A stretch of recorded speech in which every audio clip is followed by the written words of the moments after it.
बेचारी अरुंधति के साथ हुए अपराध का बदला लेने के लिए अरुंधति ने अब तक न जाने कितने मर्दों की जान ली है, लेकिन अब अपने पिताजी की बात सुनकर वो खुद भी रो पड़ी। पिताजी, आपकी बात मैं समझ रही हूँ, लेकिन जब तक मैं अपने गुनहगारों को मार न दूं, मुझे मुक्ति नहीं मिलेगी।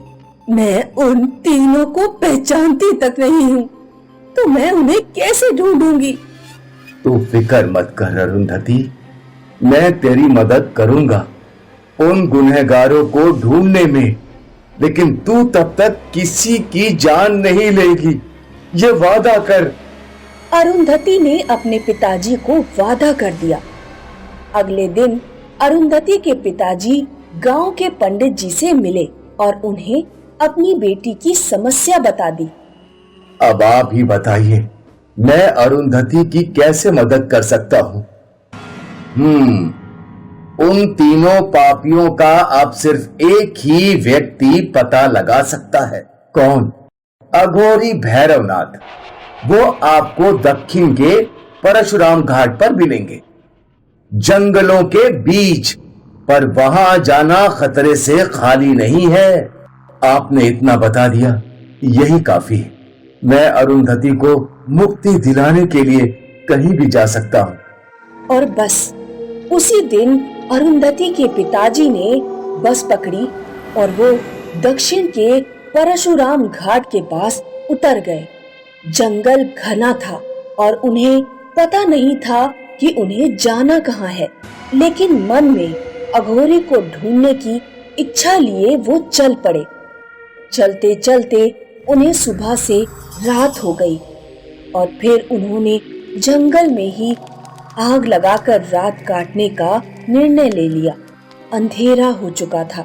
हे भगवान, मुझे अघोरी भैरवनाथ जी से जल्दी मिला दो, कृपा करो मुझ पर।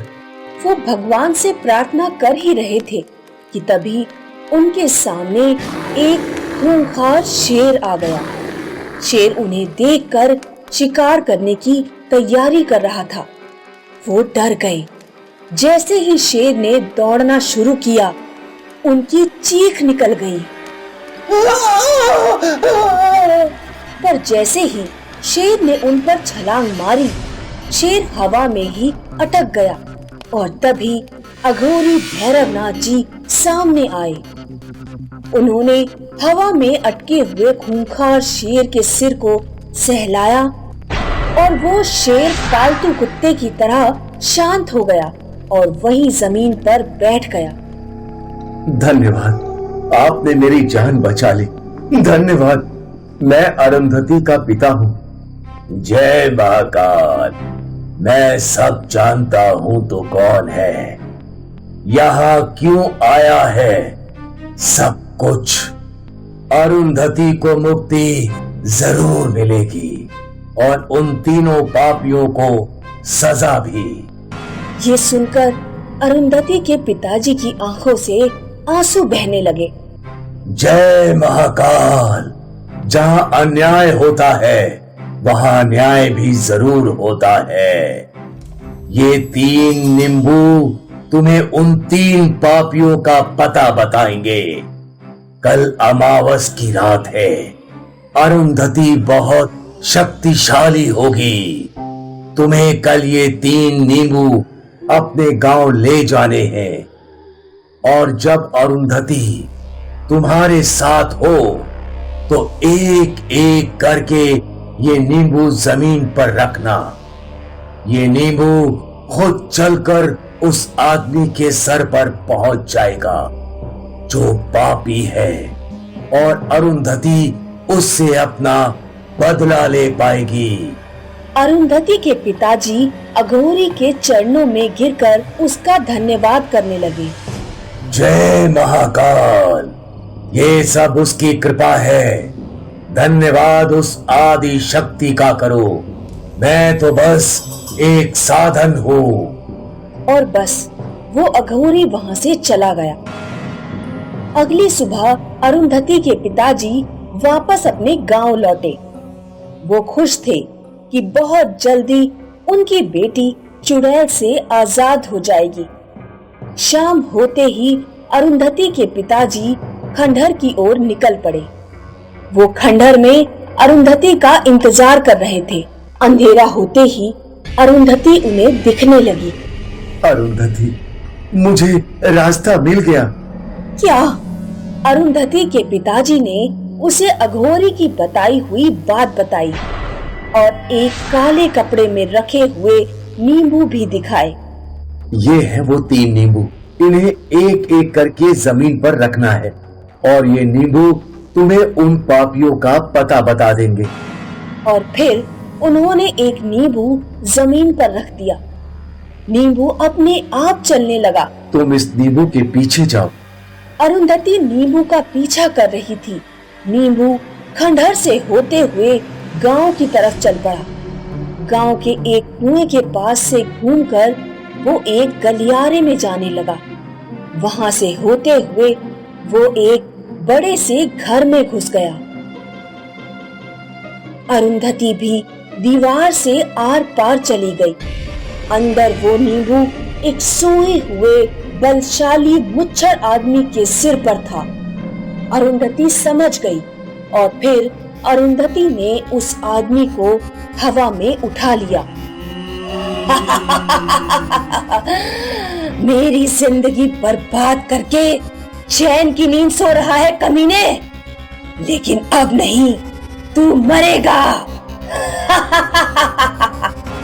और बस अरुंधति ने उस बलशाली आदमी की गर्दन मोड़ दी और वो वहीं मर गया।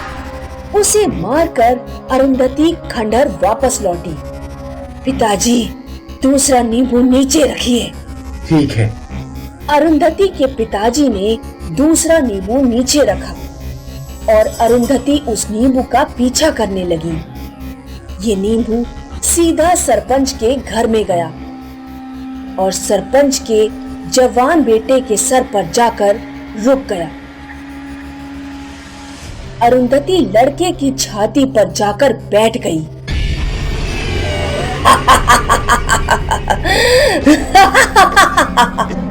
क्या सोचा था? मैं अंधी हूँ, तुझे ढूंढ नहीं पाऊंगी।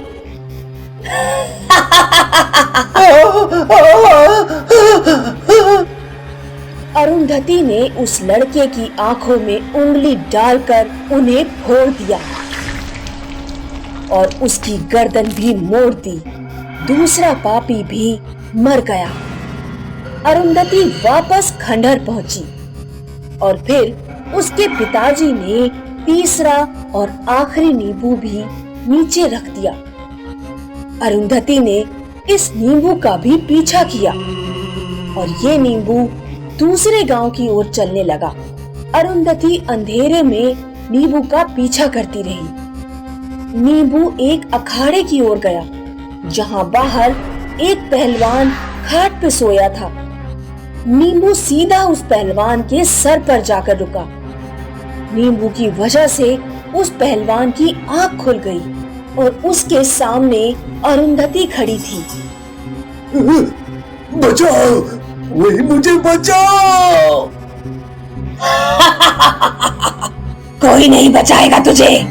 तेरी तरह उस दिन मैं भी चिल्ला रही थी, लेकिन कमीने, तुझे मेरी चीख सुनाई नहीं दी और आज कोई तेरी चीख नहीं सुन पाएगा। पहलवान अपनी जान बचाने के लिए भागने लगा और अरुंधति ने उसे बांध दिया।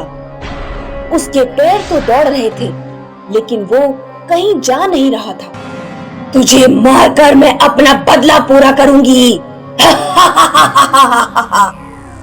और बस अरुंधति ने उस पहलवान पर हमला किया और उसे हवा में उठाकर उसके सर को धड़ से अलग कर दिया।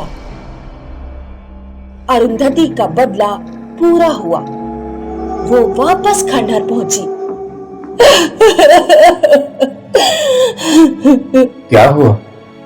मैंने तीनों को मार दिया और मेरा बदला पूरा हो गया।